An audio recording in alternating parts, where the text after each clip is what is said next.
Hoy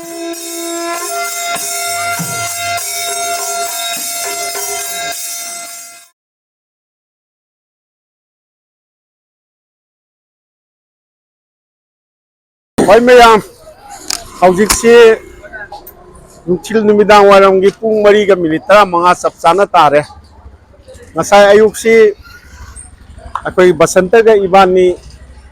Porom pat chacharure adugi mathangda akoy gi Kaptanpur chacharure aduga magi mayumda chak chajaraga ngahak South Barak ta pothajaraga Rupai Bari haiba mafam du chachagena lakpani ada Rupai Bari chatpasi sigi mafam ji kari kaweba Rupai Bari karong mayangi Rupai Bari karong hai sum khangni Rupai Bari karong oja Ramakanta si oja Ramakanta yung karai gine ba singe bongi ne se ke do bemino ai gari thongla khane o nahan je akoi pulil tolda chak sabam da thenga jagi ada somda akoi na somda gi lakpani som ji karai degi no kari lambi dei lakpano digal pan ha asi cingol kai ta lak pan Cingdung le kai taur ga lakpani amma agi somda na som ji nu digal ko Oi, awang sakadam ne awang. si awang lo Awang sakadam ne ha. sina dolugau sakhi doi ba Sang lai sang awang no ta. o golai lai ga awang adun dolugau taraga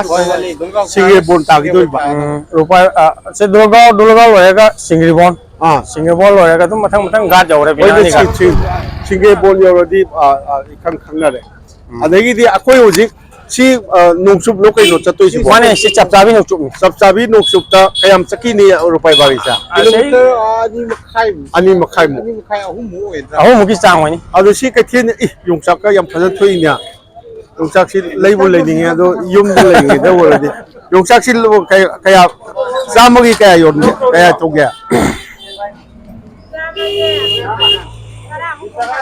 tara mo dum phange ba Ai juk chai maru di yam sang e. Buntrapur de leining ai woradi adum leiradam ni ai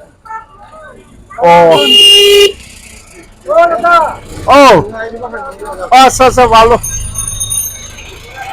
ta pote adudi udara magana uga changge wi Rupai Bari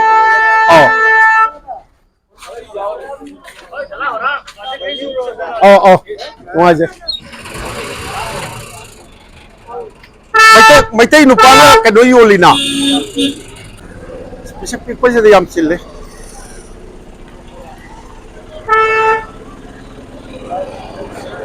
yung da sa popiri wa ka boksibo kali khun gino Cingdong le kai giro mitai wo ja sing amma yung da pokpa moi ka bok yung ge ka noi na di tai moi ka ri hoi ti tau dro agate moi na nupi na di pham dro kai isnga yam yolin he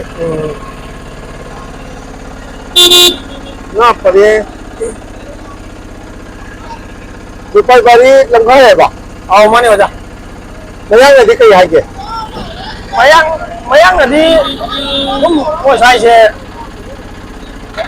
Rupai Bari sum hai wani Rupai Bari mana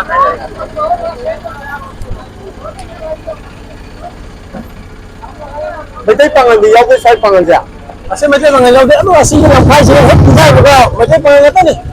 sunga hai ga sigi mitai pangan na ke kari tayo na ngayo ida mitai si mitai malida mitai ron mete ate ha mete ni mal do ang ji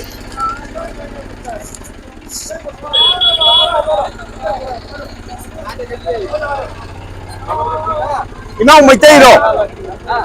ro kari kun gino ha Cingdong le kai gya e pai nya yam nungai atien massage por so mitai singa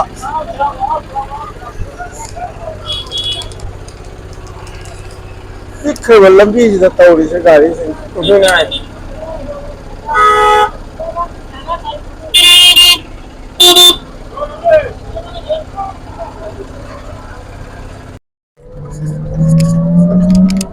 lambi di koilas loi kai rabne na ꯀꯣꯏꯂꯥꯁ ꯀꯥꯏꯗꯕ ꯃꯐꯝꯗꯗꯤ ꯅꯨꯡꯉꯥꯏꯕ ꯀꯣꯏꯂꯥꯁ ꯀꯥꯏꯕ ꯀꯣꯏꯂꯥꯁꯇꯤ ꯑꯌꯥꯝꯕ ꯀꯥꯏꯔꯦ ꯑꯌꯥꯝꯕ ꯀꯥꯏ ꯑꯌꯥꯝꯕ ꯀꯥꯏꯔꯦ ꯅꯨꯡꯉꯥꯏꯇꯔꯦ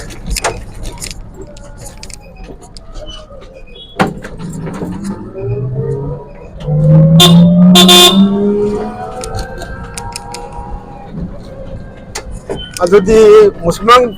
ꯈꯨꯜꯂꯛꯅꯤꯅꯦ ꯑꯩꯈꯣꯏ ꯆꯠꯂꯤꯁꯦ ꯃꯨꯁꯜꯃꯥꯟ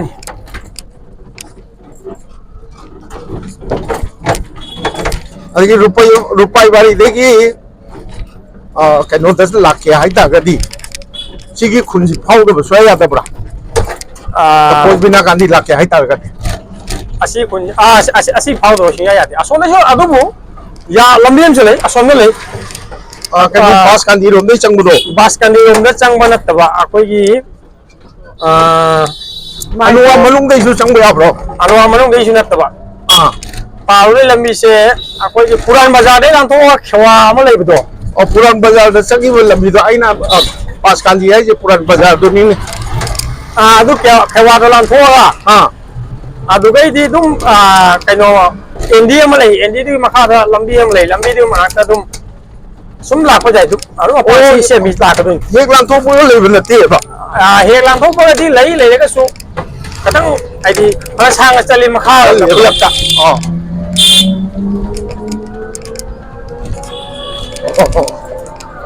ꯔꯨꯄꯥꯏ ꯋꯥꯔꯤꯁꯤ ꯑꯗꯨꯏꯗꯣ ꯀꯩꯅꯣ ꯍꯧꯖꯤꯛꯇ ꯃꯃꯤꯡ ꯈꯪꯉꯦ ꯍꯥꯊꯤꯔꯥ ꯍꯥꯏꯕ ꯍꯥꯊꯤꯔꯥ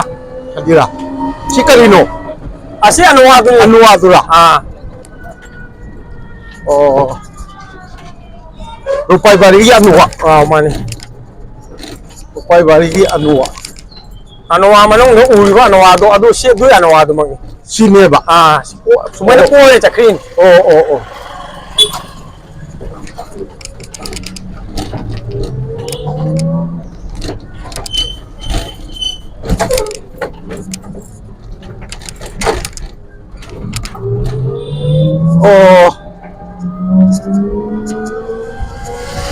ꯇꯨꯔꯦꯟꯁꯤ ꯆꯦꯜꯂꯝꯃꯒ ꯇꯠꯈꯤꯕꯅꯦꯕꯀꯣ ꯑꯗꯨꯃꯥꯏꯅ ꯍꯥꯏ ꯃꯥꯏꯀꯩ ꯑꯃꯗ ꯍꯩꯈꯤꯕꯅꯦꯕ ꯃꯥꯅꯤ ꯃꯥꯅꯤ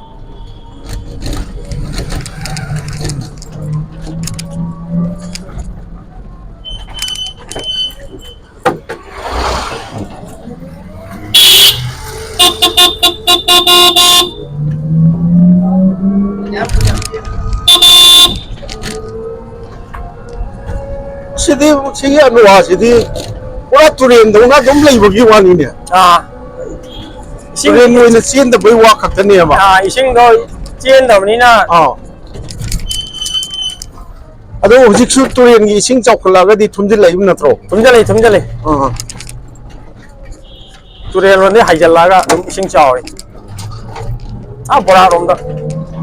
ꯃꯦꯟ ꯇꯨꯔꯦꯟ ꯅꯠꯇꯕ ꯃꯦꯟ ꯕꯣꯔꯥꯛꯇꯨꯒ ꯃꯆꯤꯟ ꯂꯩꯕꯖꯥꯠꯅꯤ ꯌꯧꯁꯤꯜꯂꯛꯑꯕ꯭ꯔꯥ ꯌꯧꯕꯗꯤ ꯌꯧꯔꯛꯀꯗꯧꯔꯦ ꯍꯥꯏꯐꯦꯠ ꯋꯥꯠꯂꯤ ꯑꯗꯨꯕꯨ ꯂꯝꯕꯤꯁꯤꯅ ꯈꯤꯇꯪ ꯅꯥꯇꯩ ꯆꯥꯗꯕꯁꯤꯒ ꯌꯥꯡꯁꯤꯟꯕ ꯉꯝꯗꯦ ꯂꯝꯕꯤꯁꯤꯗꯤ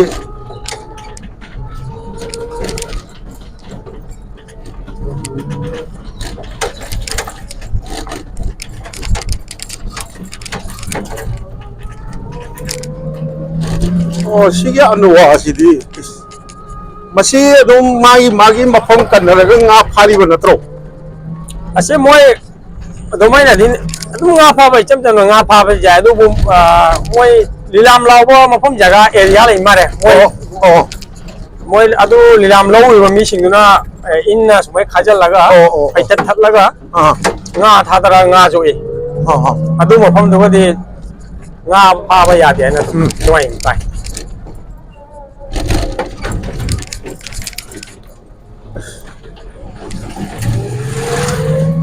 ꯑꯁ꯭ꯋꯥꯏ ꯂꯩꯔꯤꯁꯤꯗꯤ ꯑꯗꯨꯝ ꯃꯌꯥꯝ ꯏꯟ ꯂꯣꯏ ꯆꯤꯡꯅꯩꯗ ꯂꯨꯄꯥ ꯃꯝꯕꯤ ꯀꯩꯀꯥ ꯂꯣꯏ ꯐꯥꯅꯕꯅꯤ ꯅꯤꯄꯥꯏ ꯍꯨꯟꯕ ꯈꯪꯗꯦ ꯇꯜꯂꯕ ꯃꯤꯗꯨꯗꯤ ꯉꯥ ꯆꯔꯥ ꯑꯃ ꯆꯥꯒꯦꯗꯤ ꯑꯗꯨꯝ ꯀꯨꯝꯊꯔ ꯑꯗꯨꯝ ꯏꯂꯥꯏ ꯂꯥꯏꯅ ꯐꯥꯕ ꯌꯥꯅꯤꯗ ꯙꯨꯝꯀꯔ ꯍꯥꯏꯅꯦ ꯁ꯭ꯋꯥꯏꯁꯦ ꯙꯨꯝꯀꯔ ꯀꯧꯕ꯭ꯔꯣ ꯑꯇꯣꯞꯄ ꯃꯃꯤꯡ ꯑꯃ ꯊꯣꯜꯂꯝꯒꯅꯤ ꯑꯗꯨꯕꯨ ꯆꯞ ꯆꯥꯕꯤꯗꯤ ꯑꯩꯁꯨ ꯁ꯭ꯋꯥꯏꯒꯤ ꯅꯠꯇꯕꯅꯤꯅꯗꯤ ꯈꯪꯗꯦ ꯂꯩꯔꯝꯕꯁꯨ ꯌꯥꯏ Google là thuộc cái gì cũng giá thuộc cái này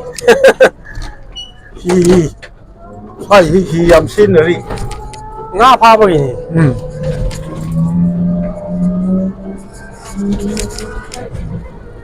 ngã thì bang mới ngã này nè cái gì pha thì mới dùng cái gì cái đồ gì vậy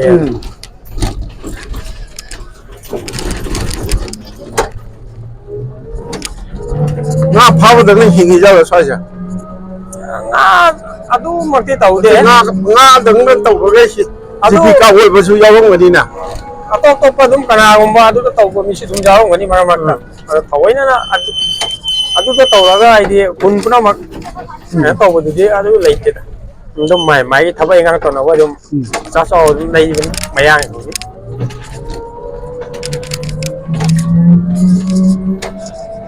มันสาวยิ่งที่ไรจ้ะ cũng xa luôn này km ông một mẹ ai đó น่าใส่กี่รูปไปบาลีลำค่ายอยู่ได้กี่อาสังเอากิโลเมตรอันนี้กูมันต้องวนไปที่เด็กคุณจังเจริญไปสิดาโอ้จ้าอามาบัสันดาดุมเล็บปุ่นจ้าอามาแทงนะจ๊ะเลยเอกกันวันเด็กก็ระบุตัวอยู่ป่ะเนี่ยคาเฟ่ ai ăn hoa được cũng muốn อันวาดา ăn hoa อ๋อ cũng muốn อาสิ่งที่ทางนี้บุคุณเช่จ้า oh ทางนี้บุคุณจิการีกูแก lubai bari mayang hai bani Lubai bari mayang. รูปไปไม่ยัง hazari gram hai hazari gram 1000 กรัม hazari gram 1000 กรัมสิละอันเด็กรูปไปบารีเลย ไม่ได้ตาย สิเด็กไม่ได้ฮาวรีระ ไม่ได้หูดิมีสิ ไม่ได้สิกายามสังนะ สิก็กี่ช่างจังไม่ช่าง ยุ่งกายามุ้ยด้วยเนาะ ยิมนักจามุนี่ โอ้จามุ้โอ้จะชมเดลิปิวนุ่มชิชมเดลิสัก ยิมนักจามุนี่ ยุ่งนักซ้ำโอ้จะมิงกะริกวิก ไอ้ต้มบาบุกอรี ก็ยุ่งโอ้ โคดามมาจานี่ โคดาม อ๋อ ฮันทับอิงกังดิกะริ ไอ้ทับกะตะอุดิดาไอ้ดิสิกะชูโนมะกะจาบะ 그게 혹시 샤이슈나 뭐이나 또 그래 이디 슈노 뭐시 또 그래 호이 호이 샤이슈 뭐 반들레니나 제히 그냥 무슨 비라 그러자 아이 제히 후무드라 무소라 후무드라 뭐 아두디 야이 시레이다 юм짬으로 엄레이 하이제 아시 좀 짝히가 마이데이다나 юм짬 가이 юм좀 빠링 아코이 소록 빠링 예치 빠링 뭐지 짝히 시기 소록 셋키리지나 그다 여기도 노자 아시다 खाइदोकपा लमखाय कोई तीन मुखाम ले तीन मुखाजिना तीन मुखागी सी हाइदबदा मैते जुमना अनि हुम फंगनी अदो हाइदी करी खुनता गिदु नो अदुगीदी शिवपुर हाय रे शिवपुर शिवपुर असोमदा चलगदी सोमदा चलगना कोई हजार ग्राम दे दुम फंगदोरी अदुम फंगदोरी मणिपुरी बोदो फंगनी अदुगी लोयरगना अठीरा हाइदो ताकिदोरी अठीरा मैते लेबोरा मयांग ngakतने युमसा मन लेरिसि करी युमनाक्ति औते निंजिंग बिबिने सोय मतोनदगी अखोगी सी अखोई सिनो खोदाम ना हाना होरी खोदाम ना होरे अदुगी लुक्राम लेरे अदुगी खोंद्राम अदुगी सुमससिन खोंद्राम लोरगा चोंगथाम ताखरे चोंगथाम दगी छोरो खाइबम दगी चखरगा भामोन फंगे अदुमा कोइगी लौरे मम अदुगा हुइरे मम अदुगी lay jirembam sina loire jirembam ado kunjida lai su taw BA MA ga di anu isle BA MA ojana khangbi bada lay madugi khangbon haro nam tang thengna la si lanai kan nete koi si lanai hai tare kunna katpani da kunna katpa kunna sabe tari si mandir ga si mandir si harau bro harauri marak ta harauri sha ita camera chole mai tai gi kari si kanora PSC है बड़ा कोई ओजा ले ओजा जामी चाकरी चरांग खर ले चाकरी तो बना वाले चाकरी तो बने हेले चाकरी तो बने हेले बा लोकचा दी लोई ले नरी बड़ा लोकचा ले इदा वाला आइलो ना ओजा होय सिदगी कनो द चटपी गे दी जिला द सिलचर द चपीगे दे कराई देगी असिगा चलसु जाय सुनाई तारगा जाय ओ सोम दगी चिंगदों लेकाई फावगा हां ओ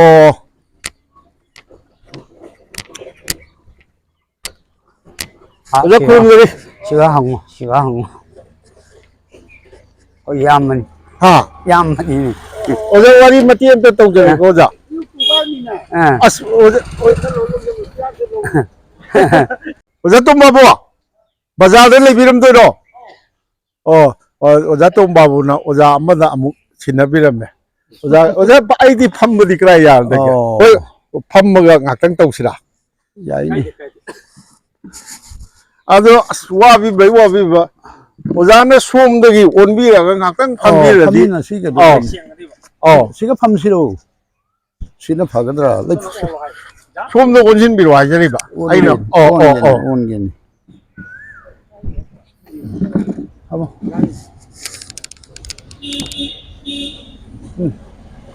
बसंत से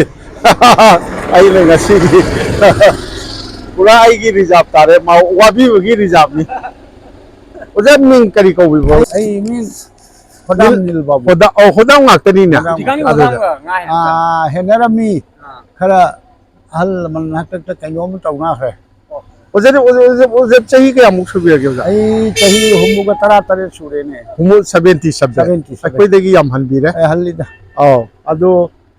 ओजा थबै गाम तो बिरमब्रो ai thabak tawrami adu करी डिपार्टमेंट ता ai education da lerami adu gai thadok khibani ओजा वे बिरमीरा oda abani ओ adu thadoga adum kai karbara taida honaba बा अजुदी यामना कारबार अते दु याम asi ai yum nate ai yum manung siga lei मनुंगदा मंदिर की सिदा संगीगा manung siga oramadi chalang tawbiba yab ai ओजा चानु थक्तना सुम लेरदि आई लाक्सै जे मु यारो दोइनि ado अखोय कना ओ बिरमनो asi koi iche singni asomda ibai amni mauni ओ ओ ओ hojai ningon ni तो फजाई करी खुन गया गोविंदपुर गया ओ ओ फजाई दि आई लोई खंग खंगे दि खुनजिंग खंगे बा ससु लोई चलु रे ado ओइ दे खंगी ने ai ojagi channel dane ja. ai wafam khara thamjage हाइबियो poila se ai gi ai pok pasi jila sing ko wi atai ikhura sing de hairage होय ipu bok to biro sing ko wi होय biro pok do sajau ko wi होय sajau se moi machim na oni ni dhananjoy ga sajau ga dhananjoy sina se ka patadar hoy होय akhoi di uhodre होय biro du di ai na lp chat ka do dai pu bok to no por ga thilli होय khudai se laga होय adu de gi sajau ga biro ga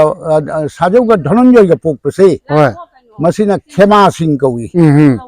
khema sing na khunda bane ye सिगिसे ha अचो जाना हाइबिरिसे अवाल लंगाई की मतंगी वारा मतंगी वारा adu gi mamang da bu ora mare ni acha jawar su khema sina khunda bane ye khema na dhananjoy ga sajau ga poye dana ningol ma yorum ni ye होय acha ningol do khoi khangau होय परिचय से इयाम्ब सिंह इपा इटोन दा हंगौदरे हां आदि खेमा गी मथक से मेघो श्याम कोई होय मेघो श्याम नी मथक से कोक पसे तुलसी मुनि होय होय मोइसी इम्फाल दनी सुहाय कैसाम होदाम ने रखता कैसाम थोंगी आदि थौबाल द सुहाय इम्फाल मणिपुर द लेरिबा होदाम कांगबुना ताबीरगा कनागुमना नुसिबी सागैबु याम लुना खंजबा कांगबुसु यावी कयु खनदबसु यावी खनब कांगबुसिंगुना ओजा नील बाबूना हाइबिरिबसे कनोगी अखोगी रुपाई बारीदगी हाइबिरिबा वासी ताबीरगा थिब सागै थेंनबा अराप लमदमदा थेंनबा उन नुसी चानबा इसु याम नुंगाइबा मनी हयें आइगी सागै चकचानबदीने होय बारमोनीदा बारमोनी बारमोनी दai koi hodam berabak tagi ada hom hiba होय होय mai da oina tawrani haire ओ ado koi gi khul tare ni pam tara sei होय masi dai koi sagai se chai una lei jiri bam da kari da taw ado ngasai gi tulsi moni lagi haura ga होय होय lai se होय masi khema da gi di khamgam thui ada gi imphal kana gum होय होय होय होय ado khema masi ꯂꯥꯏꯕꯛ ꯐꯗꯅ ꯇꯥꯕꯤꯕ ꯌꯦꯡꯕꯤꯕ ꯌꯥꯎꯔꯒꯗꯤ ꯍꯣꯏ ꯍꯣꯏ ꯁꯣꯏꯗꯅ ꯔꯨꯄꯥꯏ ꯕꯥꯔꯤꯗ ꯌꯥꯝ ꯅꯨꯡꯉꯥꯏꯕ ꯑꯩꯈꯣꯏ ꯌꯥꯝ ꯅꯨꯡꯉꯥꯏ ꯌꯥꯏꯐꯅ ꯈꯣꯗꯥꯝ ꯀꯥꯡꯕꯨ ꯂꯩꯍꯧꯋꯤ ꯃꯔꯤ ꯈꯪꯅꯤꯡꯗꯅ ꯍꯪꯍꯧꯋꯤ ꯍꯥꯏꯁꯤꯃ ꯃꯣꯏ ꯈꯪꯒꯅꯤꯗꯅ ꯑꯃ ꯁꯣꯏꯗꯅ ꯈꯪꯒꯅꯤ ꯑꯗꯨꯅꯤ ꯑꯗꯣ ꯑꯣꯖꯥ ꯁꯨꯝ ꯑꯩ ꯍꯧꯒꯠꯆꯒꯦꯀꯣ ꯑꯣꯖꯥ ꯀꯩꯅꯣ ꯔꯨꯄꯥꯏ ꯕꯥꯔꯤ ꯍꯥꯏꯁꯤ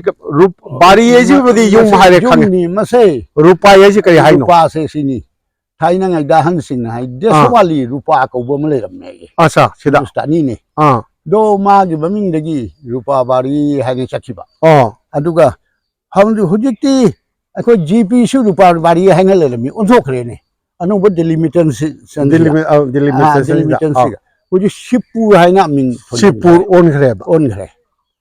ꯌꯨꯝꯁꯤ ꯀꯌꯥꯃꯨꯛ ꯂꯩꯗꯣꯏꯅꯣ ꯃꯁꯤ ꯑꯩꯈꯣꯏ ꯃꯤꯇꯩꯗꯤ ꯌꯨꯝꯅꯥꯛ ꯆꯥꯝꯒ ꯈꯖꯤꯛ ꯈꯔ ꯍꯦꯜꯂꯤ ꯍꯦꯟꯒꯠꯇꯦꯅꯤ ꯚꯣꯇꯔꯁꯤ ꯀꯌꯥꯝ ꯈꯪꯕꯤꯕ꯭ꯔꯣ ꯚꯣꯇꯔꯁꯦ ꯑꯩꯁꯦ ꯑꯁꯤꯒ ꯃꯣꯏꯒꯤ ꯕꯦꯡꯒꯣꯂꯤ ꯍꯤꯟꯗꯨ ꯈꯔꯒ ꯑꯩꯈꯣꯏ ꯆꯥꯇ꯭ꯔꯦꯠ ꯈꯖꯤꯛ ꯍꯦꯟꯅ ꯂꯩ ꯑꯣ ꯆꯞ ꯆꯥꯅꯗꯤ ꯈꯪꯕ ꯉꯝꯗꯦꯕ ꯈꯪꯉꯤ ꯆꯥꯇ꯭ꯔꯦꯠꯀ ꯈꯔ ꯍꯦꯜꯂꯤ ꯀꯨꯝꯁꯤꯗꯤ ꯍꯥꯀꯨꯝ ꯐꯥꯎꯗꯤ 693 MP ꯏꯂꯦꯛꯁꯟꯒꯤꯗꯣ ꯑꯗꯨ ꯍꯟꯗꯛꯀꯤ ꯑꯃꯨꯛ ꯀꯩꯅꯣꯒꯤ ꯚꯣꯇꯔ ꯁꯦꯟꯁꯁꯀꯤꯁꯤꯒ ꯑꯃꯨꯛ ꯈꯔ ꯍꯦꯟꯒꯠꯂꯦ ꯑꯣ ꯁꯤ ꯑꯅꯨꯋꯥꯁꯤ ꯂꯩꯔꯦ ꯑꯅꯨꯋꯥ ꯃꯄꯥꯟꯗ ꯇꯥꯔꯤꯁꯦ ꯑꯅꯨꯋꯥ ꯃꯄꯥꯟꯗꯒꯤ ꯂꯥꯞꯊꯣꯛꯑꯦ ꯑꯗꯨꯒ ꯁꯣꯝ ꯊꯪꯕꯁꯦ ꯑꯅꯨꯋꯥ ꯃꯄꯥꯟ ꯅꯪꯉꯤ ꯑꯣ ꯑꯗꯨꯗꯤ ꯃꯩꯇꯩꯗꯤ ꯑꯅꯨꯋꯥꯗꯤ ꯆꯥꯗ꯭ꯔꯦ ꯆꯥꯏ ꯍꯧꯖꯤꯛꯇꯤ ꯍꯥꯟꯅꯗꯤ ꯑꯅꯨꯋꯥꯗꯒꯤ ꯏꯁꯤꯡꯅꯤ ꯍꯧꯖꯤꯛꯇꯤ ꯁꯄ꯭ꯂꯥꯏꯅ ꯂꯣꯏꯅ ꯆꯤꯡꯉꯦꯅꯦ ꯅꯠꯇꯦ ꯑꯩꯗꯤ ꯑꯅꯨꯋꯥ ꯆꯥꯗ꯭ꯔꯦꯗ ꯑꯅꯨꯋꯥꯒꯤ ꯉꯥ ꯐꯥꯕ ꯈꯣꯠꯄ ꯇꯧꯗ꯭ꯔꯦ ꯑꯗꯨꯗꯤ ꯌꯥꯝ ꯃꯤꯇꯩꯅꯗꯤ ꯑꯗꯨ ꯀꯨꯝꯕ꯭ꯔꯗꯣ ꯇꯧꯗ꯭ꯔꯦꯕ ꯃꯣꯏ ꯑꯇꯣꯞꯄꯅꯅꯤ ꯑꯗꯨꯒ ꯁꯦ ꯃꯁꯤꯃꯒ ꯑꯩ ꯊꯝꯖꯒꯦ ꯁꯤꯒꯤ ꯍꯥꯏꯕꯤꯌꯨ ꯈꯨꯟꯌꯥꯡꯁꯦ ꯃꯔꯣꯜ ꯂꯣꯝꯕꯁꯦ ꯍꯣꯏ ꯃꯤꯇꯩ ꯉꯥꯛꯇꯅꯤ ꯂꯩꯔꯝꯃꯤꯁꯦ ꯍꯥꯟꯅ ꯂꯩꯔꯝꯃꯤꯁꯦ ꯑꯥꯗ ꯑꯦꯝ ꯏ ꯁ꯭ꯀꯨꯜ ꯆꯤꯡꯗꯣꯡꯗꯤ ꯂꯥꯛꯄ꯭ꯔꯥ ꯏꯕꯨꯡꯉꯣ ꯆꯤꯡꯗꯣꯡꯗꯩ ꯀꯥꯈꯠꯂꯒ ꯑꯦꯝ ꯏ ꯁ꯭ꯀꯨꯜꯒ ꯂꯩꯕꯗꯣ ꯃꯗꯨꯃꯛꯀꯤ ꯊꯣꯡꯒꯥꯟ ꯑꯗꯣ ꯃꯣꯏꯗꯣ ꯁꯥꯔꯥ ꯍꯥꯏꯅ ꯀꯧꯏ ꯃꯁꯤꯗꯒꯤ ꯍꯣꯡꯈꯤꯕꯅ ꯀꯁꯥꯔꯗꯁꯨ ꯖꯤꯔꯤꯕꯥꯝꯗꯁꯨ ꯃꯅꯤꯄꯨꯔ ꯇ꯭ꯔꯣꯡ ꯂꯥꯎꯕꯤꯗꯁꯨ ꯖꯣꯔꯥ ꯈꯨꯟꯗ ꯀꯔꯤꯗ ꯁꯥꯏꯈꯣꯝ ꯂꯩꯀꯥꯏꯗ ꯍꯣꯡꯈꯤꯕ ꯌꯥꯎꯏ ꯑꯁꯤ ꯃꯤꯇꯩ ꯉꯥꯛꯇꯅꯤ ꯑꯣꯖꯥ ꯑꯗꯨꯝ ꯍꯥꯏꯕꯤꯌꯨ ꯑꯗꯨꯅꯤꯗ ꯑꯗꯣ ꯑꯣꯖꯥ ꯀꯩꯅꯣꯗꯤ ꯁꯤꯗꯩꯁꯤꯗ ꯑꯦꯝ ꯕꯤ ꯑꯦ ꯑꯦꯝ ꯑꯦꯗꯤ ꯀꯌꯥꯝ ꯊꯣꯛꯈ꯭ꯔꯦ ꯃꯗꯨꯗꯤ ꯌꯥꯝꯈ꯭ꯔꯦꯅꯦ ꯑꯩ ꯏꯃꯨꯡꯗ ꯕꯤ ꯑꯦ 6 ꯂꯩꯅꯤ ꯏꯃꯧ 2 ꯏꯆꯥꯅꯨꯄꯥ 3 ꯋꯥꯔꯤꯕꯨꯅꯦ ꯀꯩꯅꯣꯗꯤ ꯂꯧꯆꯥꯗꯤ ꯂꯣꯏ ꯂꯩꯅꯔꯤꯕ꯭ꯔꯥ ꯂꯣꯏꯅ ꯂꯩ ꯑꯗꯨꯒꯤꯗꯤ ꯂꯧꯆꯥꯗꯤ ꯐꯖꯈ꯭ꯔꯕ ꯂꯧꯆꯥꯅꯤꯁꯦ ꯏꯁꯤꯡ ꯃꯥꯏꯁꯤꯡ ꯂꯨꯞꯇꯕ ꯃꯅꯤꯡꯁꯦ ꯃꯅꯤꯡꯒꯤ ꯑꯁꯣꯝꯒꯤꯁꯤꯗ ꯂꯧꯕꯨꯛꯅꯤ ꯑꯗꯨꯒ ꯑꯁꯣꯝꯗꯁꯨ ꯃꯤꯇꯩ ꯂꯧꯆꯥ ꯌꯥꯝꯃꯤꯅꯦ ꯑꯗꯨꯒ ꯁꯨꯗꯕꯗꯒꯤ ꯃꯔꯣꯜ ꯂꯣꯝꯗ ꯈꯔ ꯌꯣꯟꯊꯣꯔꯛꯑꯦ ꯃꯣꯏꯗ ꯌꯣꯟꯊꯣꯛꯈ꯭ꯔꯕ ꯌꯣꯜꯂꯦ ꯑꯗꯨꯅ ꯃꯤꯇꯩ ꯃꯆꯥꯗꯤ ꯊꯕꯛ ꯁꯨꯅꯤꯡꯕ꯭ꯔꯥꯅꯦ ꯍꯧꯔꯦ ꯍꯥꯏꯕ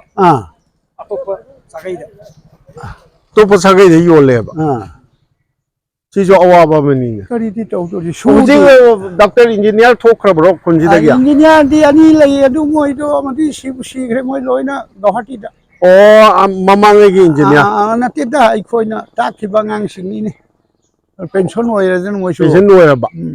ꯑꯗꯨꯒ ꯀꯩꯅꯣꯗꯤ ꯍꯧꯖꯤꯛ ꯊꯕꯛ ꯇꯧꯕ ꯏꯟꯖꯤꯅꯤꯌꯥꯔ ꯗꯣꯛꯇꯔꯒꯗꯤ ꯑꯗꯨꯗꯤ ꯂꯩꯇꯦ ꯗꯣꯛꯇꯔ ꯊꯣꯛꯇ꯭ꯔꯤ ꯊꯣꯛꯇꯦ ꯁꯤ ꯔꯨꯄꯥꯏ ꯕꯥꯔꯤꯁꯤ ꯁꯣꯅꯥꯏ ꯆꯤꯡꯉꯤꯗ ꯇꯝꯃꯤꯅꯦ ꯑꯇꯝꯕ